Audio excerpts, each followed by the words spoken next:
Okay, I wanted to talk about something that happened recently, not quite recently, but something I've been doing as part of my personal development.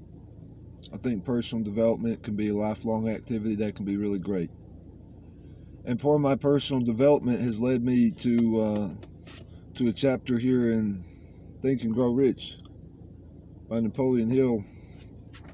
And there's part in this chapter on faith where he talks about developing love for all people, because if you have a negative attitude towards other people, it'll hold you back. You know, if you think that most wealthy people got it by doing something bad, that actually holds you back from success in a way.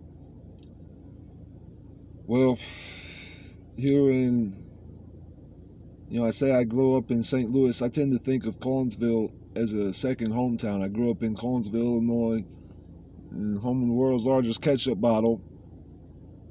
But I always thought of St. Louis and Collinsville being kind of like the same hometown. I both got one ways. Of course, St. Louis one ways run north and south. Collinsville's one ways run east and west. There was one time I got pulled over and I was kind of in a hurry, so I was a little frustrated that I got pulled over.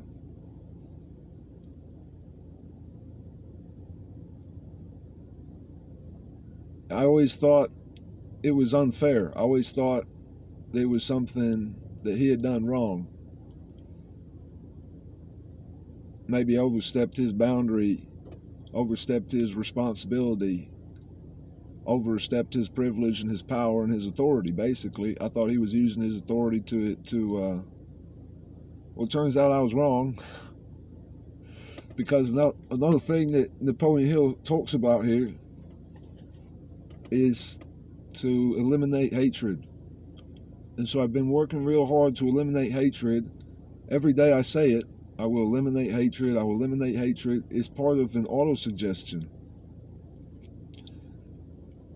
And every day I say it, some memory from the past comes up.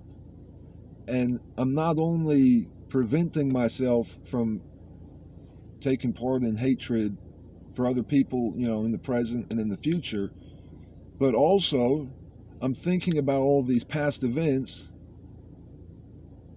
and thinking about how I can sort of reorganize my memory about them.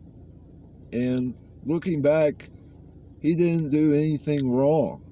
The police officer, he didn't do anything wrong. I like to say law enforcement professional. He didn't do a thing wrong. He was doing his job, and the only reason I was upset was because of myself. I was upset with myself, and I brought it out on him instead of actually taking responsibility for myself. So as part of my growth, I'm taking a lot more responsibility for my actions.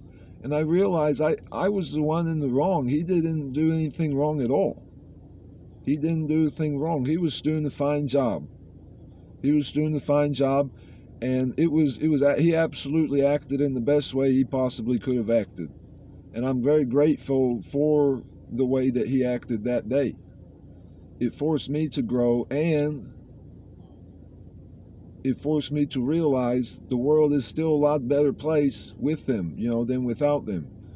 The law enforcement professionals, without them, society would be a disaster. It would be an ultimate disaster.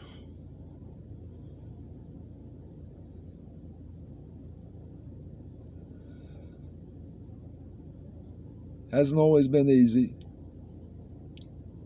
but I'll keep making progress, and I'll keep doing my best. It's most important that you do your best, for sure. Most important that you do your best. For me to do my best at Stonewheel, here at Stonewheel, for me to do my best means getting an off agreement at least every other week. That's pretty achievable. As long as I do that, I accomplish all my goals.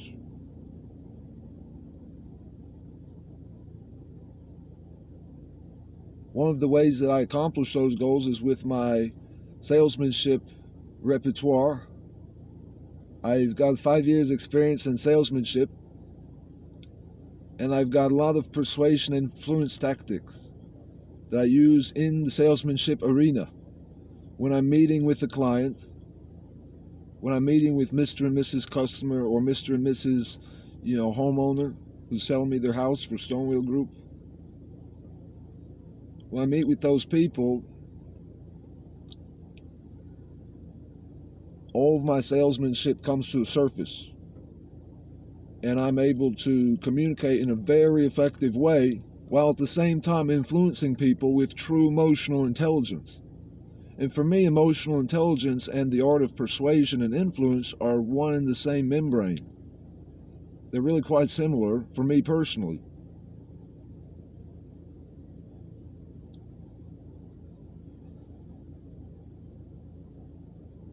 So he didn't do anything wrong. Mr. Law Enforcement did not do a doggone thing wrong. Thank goodness he did what he did. If he didn't do what he did, we'd be a disaster right now.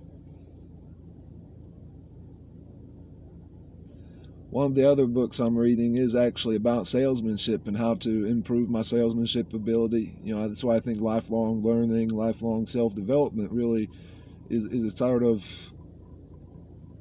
mindset that I never leave the classroom, so to speak. All day long I'm learning. One of my applications into the subconscious is actually reading the same little snippet from a book every day, reading the same thing. Instead of, for example, reading 5 pages or 10 pages each night, and then reading, page 5 to 10, page 10 to 15, 15 to 20, 20 to 25. Instead of doing that, I read the same thing over and over. Day after day after day, I'm reading 5 to 10, 5 to 10, 5 to 10. And when I read the same few pages over and over again, it seeps into my subconscious. And subconscious is where this storehouse that's right around 3,000 times more powerful than the conscious, I've actually got my subconscious working for my own benefit, for the benefit of the future of my life and those I interact with.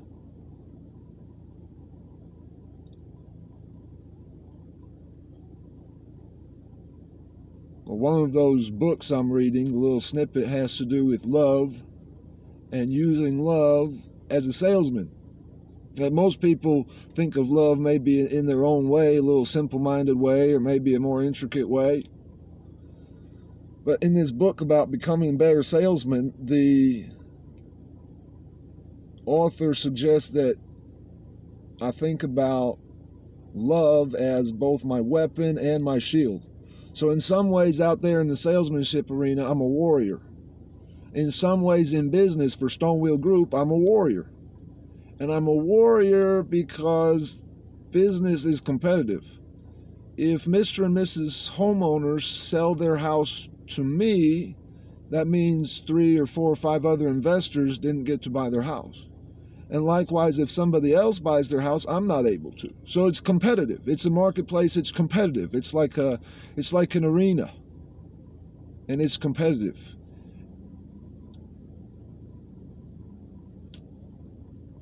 For somebody to win, somebody has to lose in business. And for me to use love as both my weapon and my shield means that if they come at me with an objection and say, no way, that price is absolutely unjustifiable, well, then I've got my shield ready.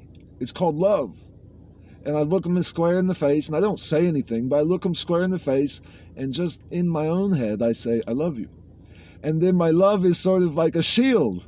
And that my love shield helps me, what salesmanship would be called aim or air. You acknowledge the objection and you sort of ignore it, and then you just keep rolling right along. That's necessary for an effective salesman, for a salesman that actually wins out there in the arena. That's absolutely crucial. Not only do I have my love shield, but I have my love weapon also. Love is my weapon to open the hearts of men, people that are stubborn, people that think you're trying to do them wrong. They think that you're just some dirtball who's trying to make a bunch of money, make a bunch of bucks. You don't really care about any of us. You just want to make your money. And I've got to make all of those fears go away. And I do that with love. Love is how I do that, as a great salesman that I am. Started out selling Cutco, these knives. Sold Herbalife, this protein shake sort of vitamins, nourishment stuff. Sold life insurance for a little while. And now I'm in Stonewheel Group. And I'm still using my salesmanship ability, but I'm no longer using it to sell other people's products or services. Now I'm using my salesmanship ability to sell my own products and services. In many ways, the things that I'm selling are my real estate services. For me to offer to purchase your house is a service. I'm selling the service of purchasing your house. So that's where, even though I'm buying, I'm still selling. I'm selling my option to buy in some ways. That makes sense.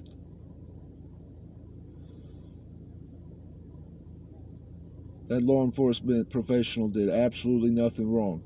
He did everything right, and I absolutely am grateful for, the law enforcement professionals and the first responders. He's probably going to save my life someday. Won't even know it, He's probably going to save my life someday.